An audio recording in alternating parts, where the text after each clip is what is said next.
ஒருத்தர் என்ன பண்ணிருக்காரு, கோவில் உண்டியல்ல போய் பணம் போடலாம் அப்படின்னு நினைச்சிருக்காரு. ஆனா எவ்வளவு தெரியுமா, வெறும் 10 ரூபாய். ஆனா அந்த 10 ரூபாய் அப்படி பந்தாவா எல்லாரும் திரும்பி பார்க்கணுமா, அப்படி பந்தாவா திரும்ப திரும்ப நான் 10 ரூபா போடுறேன்டா அப்படி திரும்பி திரும்பி 10 போட்டிருக்கிறார். பின்னாடி இருக்கிறவன் என்ன பண்ணிருக்கான் தெரியுமா, இந்த ஆளை சுரண்டி ஒரு 500 ரூபாய் தாளை கொடுத்துருக்கான். அத்தாடி, நம்ம 10 ரூபாய்க்கு இவ்வளவு பகுமானம் பண்ணிருக்கோம், இந்த மனுஷன் 500 ரூபாய் தாளை கொடுக்குறாரு அப்படின்னு சொல்லிட்டு 500 ரூபாய் வாங்கி உண்டியல்ல போட்டுட்டு வெளியில வந்த உடனே அந்த 10 ரூபாய் கொடுத்தவன் அந்த 500 ரூபாய் கொடுத்தவன்ட்ட சொன்னான், sir you are great sir, நீங்க பெரிய மனுஷன் தான், 500 ரூபாய் போடுறீங்களா உண்டியல்ல அப்படின்னு கேட்டோம்னா அந்த 500 ரூபாய் கொடுத்த ஆளு சிரிச்சிட்டாரு.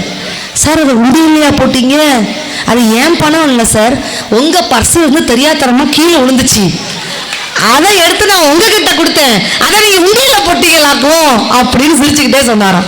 அப்ப என்ன அர்த்தம், கடவுள் நமக்கு கொடுக்கணும்னு நினைச்சது மட்டும்தான் நமக்கு நிலைக்கும். அதை தாண்டி நம்ம எவ்வளவு எவ்வளவு எவ்வளவு சேர்க்கணும்னு நினைச்சா அது நமக்கு நிலைக்குமா?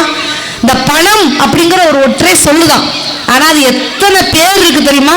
இறையன்பு அவர்களுடைய புத்தகத்தில் எழுதியிருப்பாரு பணம் தான்.